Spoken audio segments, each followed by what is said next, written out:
Hey everybody, welcome back. This is your lesson on evaluating logarithms. In your Nearpod, you have a video lesson, you'll have a check for understanding question, and then you'll also have a collaborate board. Thanks for doing all of those pieces for full credit. Okay, so what you'll be able to answer at the end of this lesson is how you can evaluate logarithms by using the law of common bases, and also how you can express negative exponents. Again, a logarithm is a quantity. It's representing the power to which a base has to be raised to in order to produce a given number. So with logarithms in log form, we're looking for the exponent.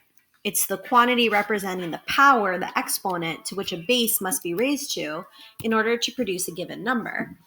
Our base in this example would be 2. It's the number of variable that is being multiplied by itself repeatedly. Here we have 2 times 2 times 2 times 2 times 2. We're multiplying 2 by itself. 5 times 5 is our exponent. It's also called a power. And it specifies how many times a base will be multiplied by itself. Reading logs out loud, we need to say log base 6 of 36 equals 2. Doing this helps us identify what the base is, what the solution is, and what the exponent was in order to raise our base to get the solution. So this would be log base 6 of 36 equals 2. All right, so you'll see these steps in action in a moment. The steps for evaluating logs are to first identify the base, exponent, and solution. So read it out loud. And then convert it to exponential form. Next, use the power table to find the common bases for the terms. Once you have a common base, you can cross them out and you can set the exponents equal to each other and solve. Example 1. Evaluate log base 3 of 27. So we're looking for what is the exponent that I need to raise 3 to in order to get 27. First step is to identify my base, exponent, and solution. My base is 3, my exponent is x, and my solution is 27, and I've converted to exponential form. Next, I need to use the power table to find common bases. Best way to do that is to look for your solution on the power table. So this is 1, this is my base of 1 raised to all of these exponents. Here's my base 2 raised to all these exponents, and so on and so forth. So I'm looking for 27. Where is it? Here it is. I can replace 27 with 3 to the third, which is great because my bases will be the same. So now that my bases are the same, I've got common bases, I can cross them out and I can set my exponents equal to each other. So x equals 3. This is your answer for evaluating log base 3 of 27. Example 2, a bigger number. Evaluate log base 2 of 256. So what is the exponent that I need to raise the base 2 to in order to get the solution 256. I've identified my base, it's 2, my exponent is x, my solution is 256. Next, I need to use the power table to find a common base. Where's 256? Okay, I see it in 2 different places. I've got 4 to the 4th, and I've also got 2 to the 8th. I can use both of those bases and powers to replace 256. I'm going to use 2 to the 8th. The reason why is because I want my bases to be the same.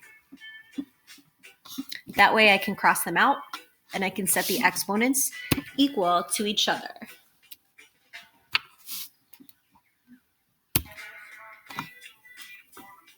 The coolest example.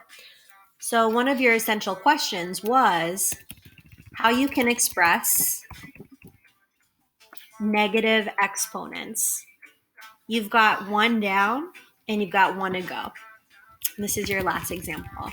So by the end of example 3, you'll be able to express negative exponents using a fraction.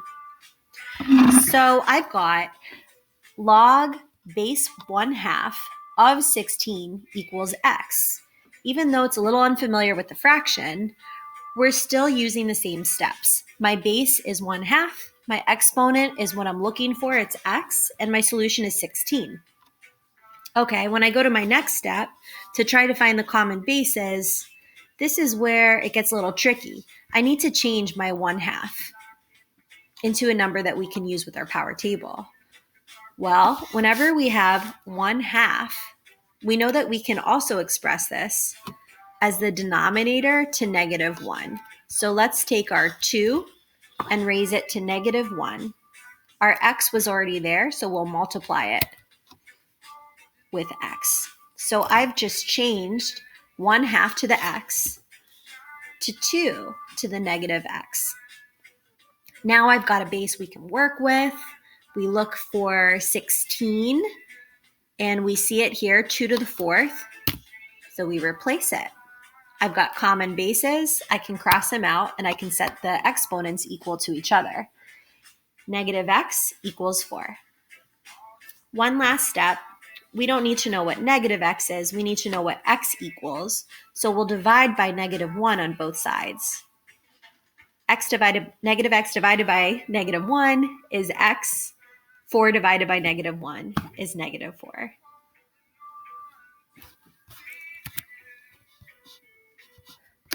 So that was the lesson.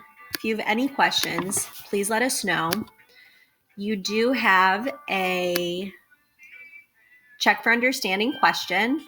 And I wanted to briefly show you your Collaborate board as well, because this is worth credit. This is like your exit slip.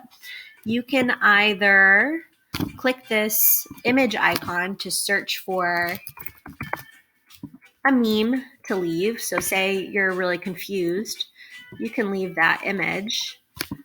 Or say you're really happy with how this went.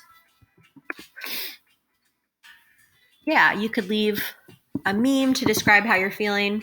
You can also leave a number, 1 through 3. 1 is I have no idea what just happened.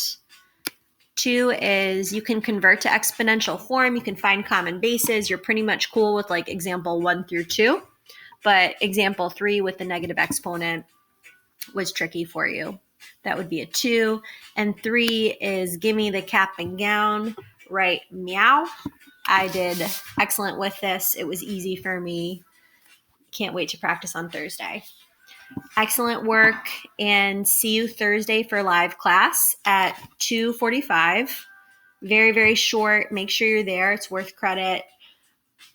It's announcements. It's a couple short examples.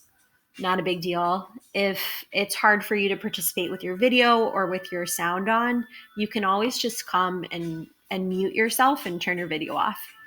And that's fine. But please make sure that you're there. It's very, very important. It's the closest thing to real class that we have. So we really don't want to lose that. And we would miss you if you weren't there. Let us know if you have any questions. Based on your check for understanding questions, you might get invited to tutoring. So look out for an invitation and a call from me as well. Have a great day and great job.